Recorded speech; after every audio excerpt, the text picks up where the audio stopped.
சுமார் 2000 ஆண்டுகளுக்கு முன்பு வாழ்ந்த ஒரு தமிழனின் பெயர் எகிப்து பாலைவனத்தில் கண்டுபிடிக்கப்பட்டால் நீங்கள் நம்புவீர்களா? அல்லது பல ஆயிரம் கிலோமீட்டர் தள்ளி இருக்கும் தாய்லாந்து, இந்தோனேசியா, சீனா போன்ற நாடுகளில் தமிழ் எழுத்துக்கள் கண்டுபிடிக்கப்பட்டுள்ளன என்றால் நம்புவீர்களா? ஆம், இது கற்பனை அல்ல, இது ஒரு வரலாறு. இன்று நாம் அதிகம் அறியப்படாத ஒரு மர்மமான உண்மையை பார்க்க போகிறோம். தமிழர்கள் எப்போது உலக நாடுகளுக்கு சென்றார்கள்? ஏன் சென்றார்கள்? அவர்கள் விட்டு சென்ற தமிழ் எழுத்துக்கள் என்ன சொல்கின்றன? இந்த வீடியோ முடியும் போது தமிழர்கள் உலகம் முழுவதும் பரவியது இப்போது அல்ல, ஆயிரக்கணக்கான ஆண்டுகளுக்கு முன்பே என்பதை நீங்கள் அறிந்து கொள்வீர்கள். வாருங்கள், காலத்தை 2000 ஆண்டுகள் பின்னோக்கி பயணிப்போம். முதல் படியாக எகிப்து நாட்டில் கண்டுபிடிக்கப்பட்ட தமிழ் எழுத்துக்கள். கிமு 1ஆம் நூற்றாண்டு. இன்று நம்மிடையே உள்ள விமானங்கள் இல்லை, GPS இல்லை, நவீன கப்பல்கள் இல்லை. ஆனால் தமிழர்கள் கடலை கடந்து ஆயிரக்கணக்கான கிலோமீட்டர்கள் பயணம் செய்தனர். எகிப்து நாட்டின் செங்கடல் கரையில் உள்ள பழங்கால துறைமுகங்களில் அகல் ஆய்வு நடைபெற்ற போது ஆய்வாளர்கள் ஒரு அரிய கண்டுபிடிப்பை கண்டறிந்தார்கள். சில பானை ஓடுகளில் தமிழ் பிராமி எழுத்துக்கள் இருந்தன. அதாவது தற்கால தமிழ் எழுத்து முறைக்கு முன்னோடியான பழமையான எழுத்து வடிவம். அது மட்டுமில்லாமல் சில பெயர்கள் தமிழில் எழுதப்பட்டிருந்ததாக ஆய்வாளர்கள் கூறுகின்றனர். இதன் அர்த்தம் என்ன?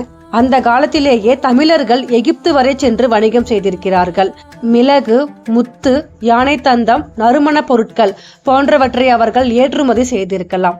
இப்போது நாம் தென்கிழக்கு ஆசியாவிற்கு செல்கிறோம். தாய்லாந்தில் கண்டுபிடிக்கப்பட்ட கல்வெட்டுகள் ஒரு முக்கியமான உண்மையை வெளிப்படுத்துகின்றனர். தமிழர்கள் வெறும் வணிகர்கள் மட்டுமல்ல, அவர்கள் அங்கே சொந்தமாக வணிக குழுக்களையும் அமைத்திருந்தனர். மணிகிராமம், ஐநூற்றுவர் போன்ற தமிழ் வணிக அமைப்புகள் கடல் வணிகத்தில் மிகப்பெரிய சக்திகளாக விளங்கின. இவர்கள் பல பொருட்களை இந்தியாவிலிருந்து பல நாடுகளுக்கு வியாபாரம் செய்தனர். அடுத்ததாக சோழர்களின் கடல் பேரரசு. சோழர்களை பற்றி நாம் நிறைய கேள்விப்பட்டிருக்கின்றோம். சோழர்கள் நிலப்பரப்பை மட்டுமல்லாமல் கடலையும் ஆட்சி புரிந்தனர். ராஜேந்திர சோழன் காலத்தில் சோழர்களின் கப்பல்கள் ஆயிரக்கணக்கான கிலோமீட்டர்கள் பயணம் செய்து தென்கிழக்கு ஆசிய பகுதிகளை அடைந்தன.